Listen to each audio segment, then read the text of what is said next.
What's up, guys? Dead from Nerd Immersion here. Sorry again, it is now Sunday night rather than Friday for this D&D update, but I'm still going to put it out, so that's what's important, right? I got distracted because I was actually playing D&D this whole weekend, Whirlwind Sessions, finished Rise of Tiamat, beat her, kind of anticlimactic. Sean and I are going to do a full review of the Rise of Tiamat book, and be on the lookout for that. Kind of like what we did with Horde of the Dragon Queen. We're going to do basically that whole, whatever that was, 4-hour series or whatever it was for that. But anyway, that's neither here nor there, so stay tuned. And not a lot of news, but some cool, unrelated stuff. So, hang on.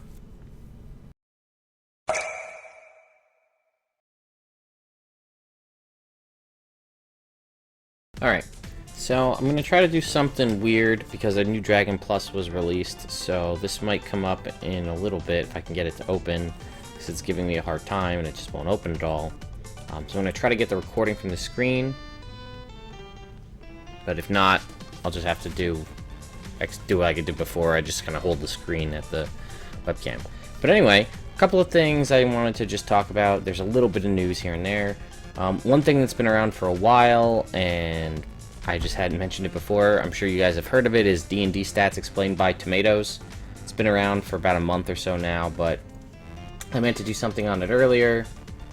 But anyway, so Strength is being able to crush a tomato, Dexterity is being able to dodge a tomato, Constitution is being able to eat a bad tomato, Intelligence is knowing a tomato is a fruit, Wisdom is knowing not to put a tomato in a fruit salad, and Charisma is being able to sell a tomato-based fruit salad. So, there you go. Couple of videos. So, we had this one. This is actually... Oops, I'm going to mute that so it doesn't overshout me. But, this is just another part of the D&D kind of developer series. This is all about Rage of Demons and how it was created, the trailer. And there's actually some really cool stuff going on in this. Wizards of the Coast hired this Canadian company, Elderwood Studios. And they do crazy stuff that I never even heard of or thought of before.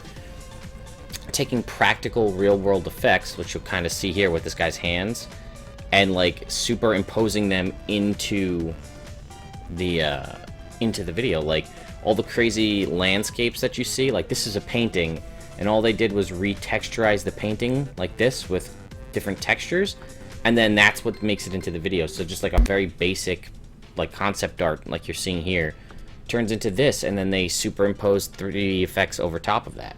Just really cool stuff. So just worth checking out just to see, and they're all really enthusiastic about it. So that's pretty cool. This we've talked about many a time before, the Dungeons & Dragons design contest by We Love Fine. I believe it has ended at this point. October 13th, yes. So the secondary part is there are submissions that you can go vote on, and the best ones will make it into We Love Fine's actual final product. So go and check this out. Remember they had a dice bag, so you'll see a lot of dice bags. The fungus dice bag, here's a final boss shirt. And I'm not going to go through all these, because some of these are just concept, like high-level concept art, like this Dewey Blex dice pouch. But then there's this thing. How cool is this idea? The Glabagool gelatinous cube dice box. Floppy box made of clear plastic vinyl, ice printed to show through the lid. Square lid holds contents and secured by Velcro, and you can actually see the stuff inside because it's clear. These cool dragon scale leggings, which should be a pretty neat thing. And then you start to get into like the funnier arts. Zugamoy, we put the fun in fungi. Demogorgon Park. There's an Arachne butt dice bag.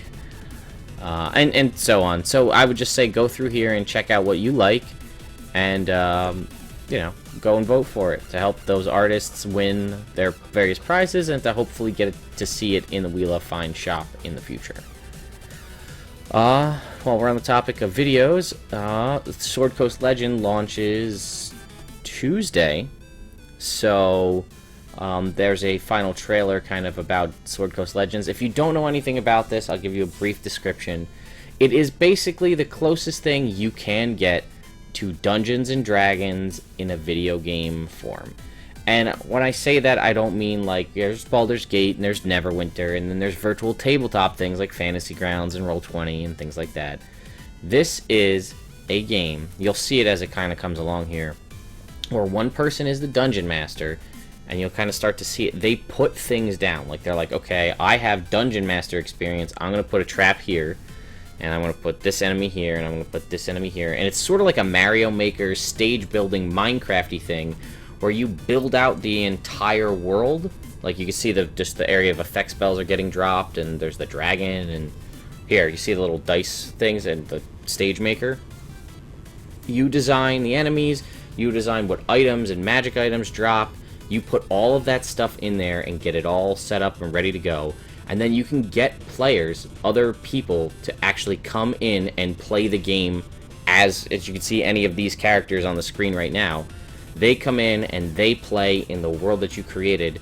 And you can kind of high-level DM omniscient everything, or if you really want to, you can go in and take over physical control of the NPC villain enemies that you put in there and fight as them rather than just watching everything unfold. So really cool concept for a game. You can buy it now. You probably still pre-order it. There is a collector's edition. There's an Uber collector edition with a crazy statue of Bellefoss in it, but you know, that's neither here nor there. Okay, moving on. One article on the official site, we had the Fraz-Urb'luu Prince of Deception. Not going to really read through this, you guys can if you want. It's just a history of one of the demon princes, you know, or how he came to be way back in the 80s with one of Gygax's adventures, and how Resurgence in 3.5 and how it came to Out of the Abyss. Reminder, Sword Coast Legends, I'm sure I don't need to remind anybody of this, but Sword Coast Legends launches on the 3rd of November. If things are the way they typically are, that means a Wizards Play Network store will get it about 11 days prior, which means this Friday, October 23rd. I'm going to call around to all the Wizards Play stores I know in my area. If there is one available on October 23rd, I will run out, I will get it, and you can follow me on any of our social media, because I'll be posting pictures and stuff, and eventually, after I've gotten a chance to thumb through the whole thing, I will do a quick, like I did with Out of the Abyss, the What's New in the Sword Coast Adventure Guide. Go through all the classes, all the races, what kind of stuff you're looking at there. And then I'll be doing more advanced things in the future with like builds and how that affects different things. So just be mindful of that. Okay, a couple of non-Dungeons & Dragons related things. Kickstarter, well, pseudo-related. So, you guys may or may not have seen this. These are these Spellbook cards, or Spellbook boxes, that these guys have designed. I don't know, what is their name? Elderwood Studios. And it works for Magic the Gathering, as you can see there, or as a tabletop game. And they're just these really nice, high-quality mahogany, or different, depending on the amount you donate, the different wood boxes with a cool polished mirror metal top, velvet lining, custom leather bound on the outside. And as you can see, they only had a goal of 5,000, and they've blown past that, and they still have 18 days left. The metallic thing is a dry erase board to keep track of hit points. And I'll scroll down and show you guys some of this. So you can see, you can get customized things. Unfortunately, the low level of the backing kind of got cut off because they've sold so many already. Look at this. 75 all gone. 85, you can still get stuff. But that's the higher level things. So, what can you get? Depending on things, and they've gotten new things through stretch goals, different types of leather for the outside. The lowest tier, you don't get anything. The higher tier, you can get any of these symbols carved into the outside of the leather. The sorcerer and wizard tiers, the high ones, you can kind of get things written on it. You can get custom art if you go super high level. Different wood options. Then there's higher level, and then there's even crazier stuff, and then you can get different trim. And then you can choose customized inserts for the foam. If you're going for magic, you can go for a double deck design. You can do something crazy like this, Tetris blocks. I'd probably go more this way, where you get like your pen, your pencil, couple of minis, and a lot of dice rather than, or maybe even this, but like I don't use coins or stands, but that's the thing you could do. What you want your felt lining to be, your reflecting pool, which is that polished that I was talking about, the polished metal, different stocks, and there are different things you can get. You can add on customizations to get special dice added in or special coins. And there's gifting options and things like that, and you can see they've unlocked several of their stretch goals. Leather, you're going to get blue, red, and green leather at 150k. So these are just really cool. I'm going to get one, and I will do a full review on it, and I'm going to geek out like a little girl because I want this so hardcore.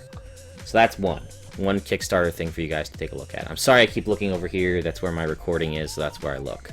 My software. Second, Kobold Press might seem familiar to you guys.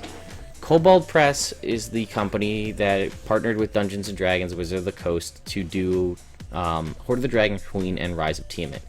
They too have blown past their goal, let me scroll down so you can see it, of 20,000. They're at 85,000, and they made a brand new book. It is an unofficial, unlicensed book for Dungeons & Dragons 5th edition called the Tome of Beasts. It adds 300 new monsters to Dungeons & Dragons. Granted, again, these are not official, but if you want to just have things, for $49 you can get a digital version. For $50 you can get a print and the PDF. And then you can get a lair book as you go on, all maps, monster special edition. You get full color hardcover volume of Tome of Beasts with a leatherette cover, foil stamp, rainbow ribbon bookmarks, and special end papers, plus the PDF edition. You also get the Book of Lairs, and you can see some of the cool creatures that they've created here. The Book of Lairs is it's got the loot designed out and the lairs, so for higher level legendary kind of monsters in the game have lair action, so this designs the actual lairs. As you can see, you get maps and things already done for you. Next goal is reached at 1,250 backers. That is just a little under 200. You get people, you can get published. So that is 5 southern lairs and battle maps, pyramids, jungle temples, desert bandit lairs. So all this kind of cool stuff. So, I think, let's see, Tome gains 5 new monsters, digital monster tokens. That could be good if you're a virtual tabletop player. Southland Heroes for 5th edition, Heroes PDF included for all backers. Tome gains 5 new monsters, Cat and Mouse Adventure, digital monster tokens for 100 monsters, Midgard Heroes of 5th edition, Fey Lords and Ladies arrive, Undead and Witchy monsters, Raven's Call for 5th edition, add 5 humanoid monsters to Tome, add Void Dragon's Lair and Battle Map, Tome adds 5 desert monsters, add all monster tokens, Tomes add 5 forest monsters. I mean, they're booking along on this, guys. So I'm gonna back it, and again, I had my issues with both Hoard of the Dragon Queen and Rise of Tiamat. Granted, I didn't run it, I only played in it, but I heard the frustrations from Sean, who was running it. But I have a pretty high confidence in these guys that it's gonna be good, and I'm gonna get it, and I'm gonna do a review of it, and I'll let you guys know what I think, whether or not you should pick it up or not. So that's in the future. And lastly, kind of segueing from there, while still staying on this topic of unofficial, official D&D things, I found this awesome list, and again, the link will be in the description, of unofficial and fan-created campaigns and various adventure modules for Dungeons & Dragons 5th edition. These are by level, and you can see this is up to date as of today. Take a look at this. Look at all these adventures that you could get to play, potentially. And you can see the level here, level 1, 1 to 2, 1 to 5. Here's 1 to 20, Legacy's Wake Adventure Path, 2, yada yada yada, and so on and so forth, and they're denoted here, the star ratings and whether or not they're free. And if you look, a lot of these are free. So some of these are pay what you want, and those are really cool. But what's great about this is if you wanted to, let's see. I bet you could probably download a bunch of these free adventures and try to like piecemeal them all together like a jigsaw puzzle and get yourself a campaign that goes from 1 to 20. Granted, it'll be kind of disjointed, But that's on you as the DM to come up with that, but that way you can kind of get a game that goes all the way to the end. And because it will be so all over the place, your players might think you came up with it yourself, if you don't want to tell them that you downloaded stuff. Or, you know what, download them and use them as inspiration for your own game. So far I think we're up to 5 to 8 we've got right here, free. So what else can we do? 9 to 10, 11, 12. Okay, so it looks like we can get to about level 12 for free. Maybe a little higher in the beginning. Yeah, we can get to level 12 for free just from downloading various adventures. So, anyway, that's pretty much it for this. Oh my god, Dragon Plus. Forgot about that. Hang on, let's see if I got it up. No, I'm going to have to do a separate video for Dragon Plus. It has to deal more with some of the stuff Sword Coast Legends. There's actually a whole article on the Durgar Dwarves in here, which does actually give you, and you know, I'll just tell you guys now, it gives you some insight into what the Durgar Dwarves will be like published in the Sword Coast Adventure Guide. And I feel like we got the Durgar because they were going to potentially be one of the extra life rewards that we never got. And it's kind of what I assumed. They're going to have longer dark vision, they're going to have sunlight sensitivity. They're going to have a cantrip of some kind. They're going to kind of have that whole get a cantrip, a 3rd level spell, or at 3rd level to get one spell, and at 5th level to get another spell, and that's going to be Enlarge and Invisibility. Enlarge, Reduce, but I think it's only for Enlarge, to make yourself larger, and Invisibility. My guess would be the cantrip would be Dancing Lights, because that seems to be kind of what everybody gets that's under Darkian. And my guess would be 2 to Constitution, 1 to Charisma. Would be my guess, based on how everything else is set up. But, yeah, I'll do a separate video on Dragon Plus, because I also wanted to do a review of it. And at the same time, once I have that up and running, I'll also do a review of my favorite Dungeons & Dragons mobile apps.